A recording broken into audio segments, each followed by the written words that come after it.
When something you build actually works and then it disappears, people tend to panic. They try to recreate it immediately, exactly the same as before, same mistakes. But when you're real honest with yourself and you start evaluating what worked and what didn't, you realize that trying to rebuild the last chapter exactly the same as it was, it's gonna result in failure again. I'm trying to eradicate the things that didn't work, build on what did work, and now's the time for taking action and planning.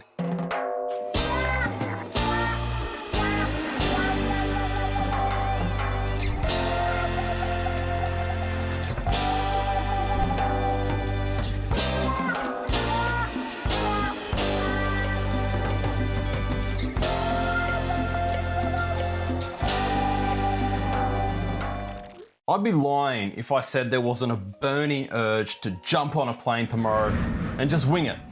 That's been my modus operandi for most of my life. But instinct isn't always intelligence, especially when the stakes are a little bit higher this time round. Wanting something really badly doesn't mean the fastest route back is the right one. And I think this is where people get hurt quietly. They drain savings, they may even take on debt. They justify shortcuts because it feels like momentum. But urgency and strategy, they're not the same things. And I think the worst financial decisions that I've ever made weren't made out of greed, but impatience. And I'm not interested in buying my way back without the foundations being firmly in place this time. And I know humans have a tendency to romanticize the past. You remember the past as being much cleaner than it usually was, right? Fewer problems, more freedom, far less friction. Your memory just doesn't retain most of the bad stuff.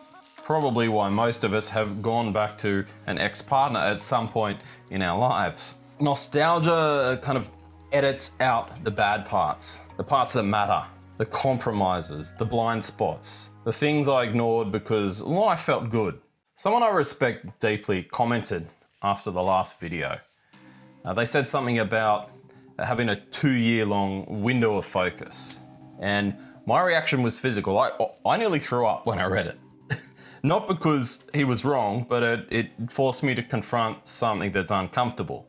And I think he was making his comments based on what he knew about me. The times we spent drinking in Bangkok, a few videos we've made, what he's seen me present online, but he was assessing from just that picture.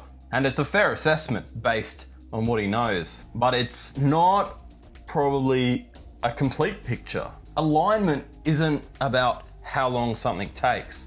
It's whether your actions match your capacity or your ability. And when he made that comment, I think he assessed me based on my misalignment, and that's all he'd seen. And I think I've picked out where I became misaligned. This is where I went wrong. This is why I didn't have a DTV visa as soon as they came out. Living in a place like Thailand that dictates very little routine, very little schedule, one could very easily find a life with too much time on their hands. I think I slipped into non-business mode, allocating great swathes of time to socializing, to playing tour guide for friends coming to Thailand for the first time, almost constantly. And what that did was take pivotal hours away from work and away from earning. And I'm sure at this point, some people will be thinking, what is this guy on about? I'm going to Thailand to retire, to put my feet up. But that is not my situation. That's not my goal. It's actually never been my goal. My goal was to go there, work full time, make something of it, and have an exciting life there. It wasn't to down tools after a life of frugality and discipline and hard work, hitting 65 and retiring, or hitting age 50 as the retirement visa suggests. That's not me. Ultimately, my failures there, it wasn't Thailand's fault, it was my fault, and it's a discipline problem. Clearly, I'm very excited about round 2, but I have to be careful to not try and recreate round 1, because doing that is ultimately going to destroy the next one. This time round, stability needs to come first. Let's talk about what I'll be doing different this time. I'm now earning 30,000 baht a month, 1,500 Australian, or that magic base figure of 1,000 US a month. I'm earning 20,000 baht from YouTube revenue as it sits, and associated, memberships and Patreon, that sort of thing, and another 10,000 from doing some editing for Keezy, and both of those are revolving. So that's a base level, but I have to steel myself not to go trying to book a ticket just yet. I need predictable income streams before I relocate. 20,000 baht, or whatever that is in Australian dollars or US dollars, is a good return given the subscribers and view counts.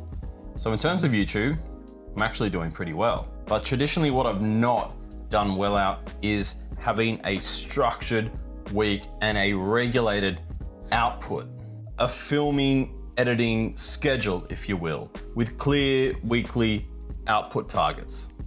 Because I've learned freedom without structure is just anxiety in nice weather. I've been doing a lot of reading while I've been home here in Sydney, Australia. And one of the things that stands out is that location doesn't create leverage, rather that systems do. Now check this out. I'll show you some of my back-end analytics. So I've had one of the best months all year. And for that entire month, I wasn't even in Thailand. I was here in Australia. So I've proved to myself that I can have a successful 2 months whilst being outside of Thailand. And I've learned from that YouTube will remain being a primary asset, not a side hustle, but I can also leverage my decent storytelling and audience trust regardless of where I am. So essentially, I'm not working towards a life that has to be based in one location. If shit goes south in Thailand, and I'll give you an example, say the Thai government decides to reclassify DTV visas, and now everyone has to demonstrate 1 million Thai baht instead of 500,000 Thai baht in their bank. A lot of us are going to be stuffed and we're going to be out of there. So I'm accounting for that at the same time. Currently, I have no flight booked. I go when I go. When the safety net has been sown, because I think leaving early is just escapism. It's desperation dressed up as courage. So in summary, we're not chasing Thailand. We're building a life that essentially could exist anywhere. I'll introduce you to the family cat. This is Zanzi. Hello. I think a lot of advice that I'm getting regarding moving to Thailand, it comes from a retirement model. And turn up the volume. That's not my model. Down tools, draw on savings, a slow life after maybe decades of discipline. It's certainly valid. For me, moving to Thailand has never meant less work. It means better focus work, I guess. More meetings, more strategy, more building, not less. And no, you don't need a traditional overseas employer to do this legally. Platforms like YouTube are legitimate entities if you meet the requirements.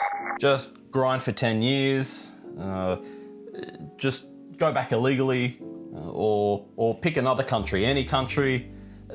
Those aren't plans, they're coping strategies. Losing something that worked forces you to consider whether you were just lucky or capable. And regardless of that fact, this time I'm choosing capable. So I don't think this chapter is so much about escape. It's about building something that can't be taken away so easily. So if you're between lives right now, you're not behind, you're calibrating.